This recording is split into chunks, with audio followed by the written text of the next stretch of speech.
Hi, I'm Glves. You're watching AAA Backstage.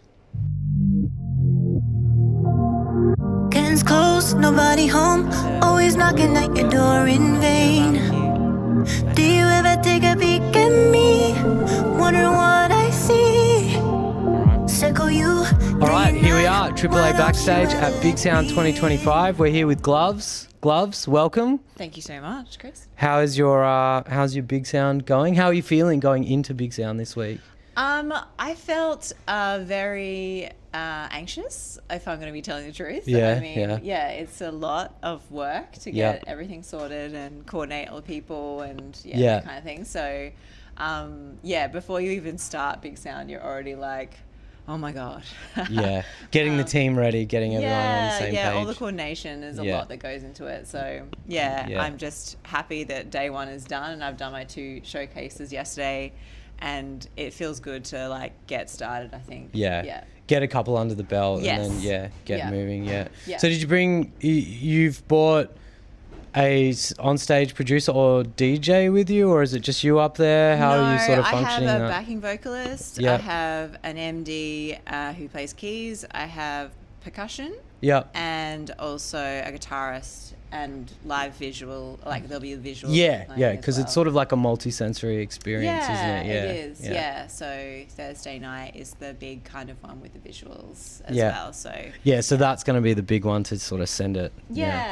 Exactly. And where's that one again? Sorry. That's at Wonderland. Upstairs. Yeah, sick. Yeah, that'll be a good time. Yeah. All right. Well, so the latest single, Honesty. Yes. What sort of went into that? Because it's got that sort of, it opens up with that dream-like sort of dreamscape sort of opening, and then obviously the energy sort of comes through. How did you take that from sort of writing that experience and then putting it in the studio and then broadening that energy range across the track? Yeah, I mean, it is that type of energy of truth bomb energy. So that build of emotion that you want something to change in a relationship, but you've been avoiding it for a long time. You don't quite want to say it because you know that once you do say it, there's no going back. And so that's exactly what we wanted the energy in the track to be like. Is that you drop the truth bomb, and that's probably going to be it. And then there's a sense of freedom that comes from that in a way. Freedom. For sure.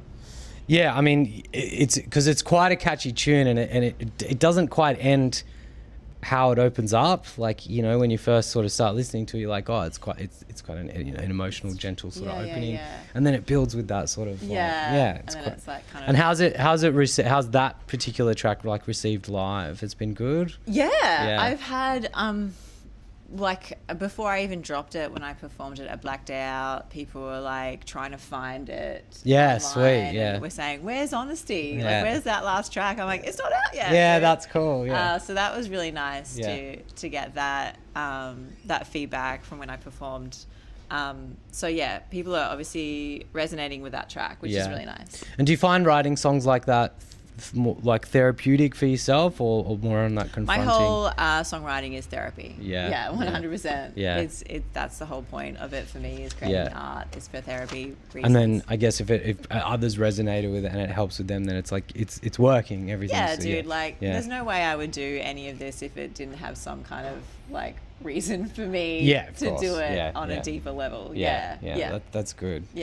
And we've got an EP coming, Belonging. Yes. Do you want to tell us a bit about that? What should we expect? So it's the collection of songs that I've put out, and there's another song that I'm performing here at Bigsound, which is a very kind of emotive, big song as well. And then I've got some remixes from 3 other First Nation producers as well. Rad. So Moss, Highlander, and Aurora.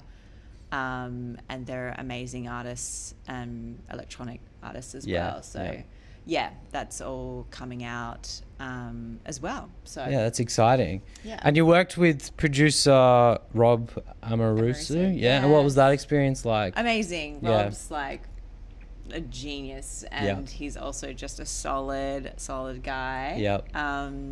Just a pleasure to create any like music with. Yeah. And he works with so many people, and there's a reason why, because he's a really lovely guy. Yeah, so good at his craft. Yeah. And did you work side by side on most of the production? Do you lay the ideas down and he'll sort of oversee the production of that, or do you work together on the production? So we work together. Yeah, we get together in the studio, and I bring some ideas. I'm like, this is what I'm feeling. These are the kind of sounds, and then we kind of flesh it out together and work on it together. So yeah, it's definitely super collaborative. And then the end result is exactly what we've been hearing. Yes, that's good. So your artistry, I guess, as overall is described as, unearthing untold stories as such. Yeah. And how do you approach that, I guess, that connection to, to country as such, and taking those untold stories into the sort of like the indie pop electronica sort of a vibe, because it's relatively, it's relatively unique, Like I feel like you're one of, not too many that are sort of they're starting to sort of branch into that. I mean, I've always loved electronic music. I was definitely into going to doofs and stuff when I was coming up, and so I would always just see white guys up headlining and stuff, and I was like, where's all the the women and the brown people? So I would when I was watching all of that sort of stuff, I was like, surely there could be like a different perspective, some different diverse voices in these kinds of spaces.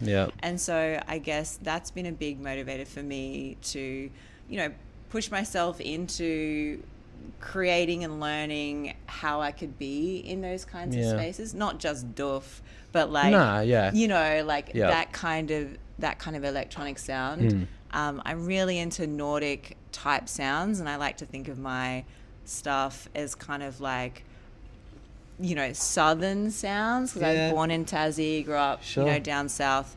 It's kind of that landscape, electronic landscape internally that, when I listen to Nordic artists, you can actually feel the landscapes.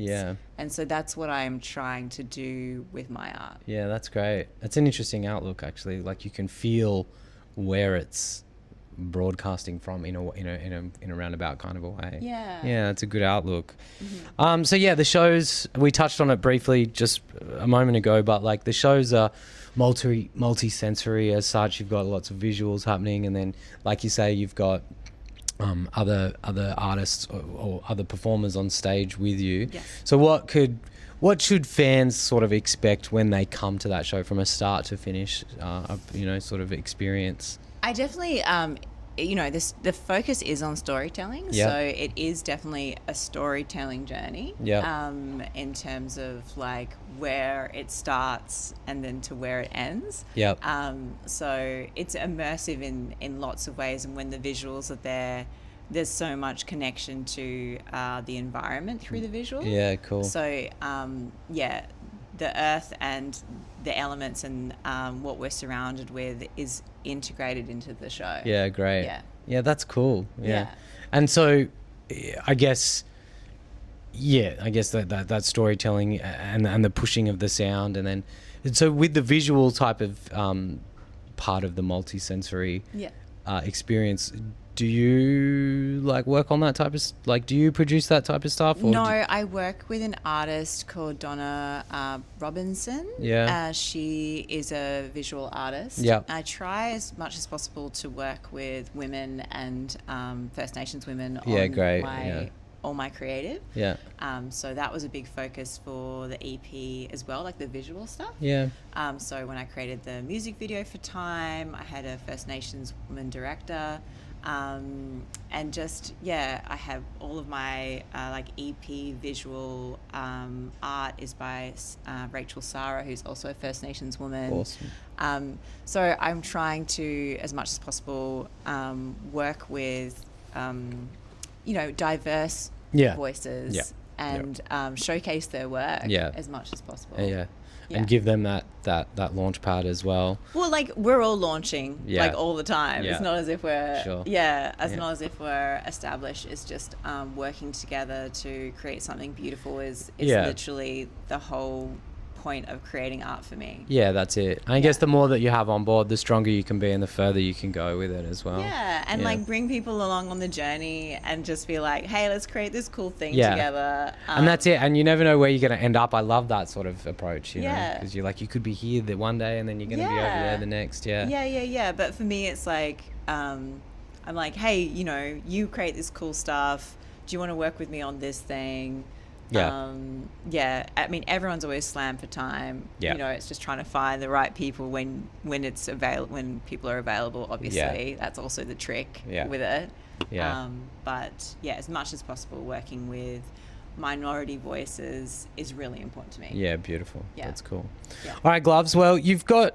I mean, 2025 has already been quite explosive. Given some of the releases you've had. And so where are we going? We've got the EP and what do you have any vision for where you'd go after beyond that? I would love to do a little tour with my EP and just try as much as possible to share this audio visual show and I don't know, create more music. I'm always like, that's the funnest part is creating more music. And collaborating with people is like, just that's the whole vibe. And then sharing it.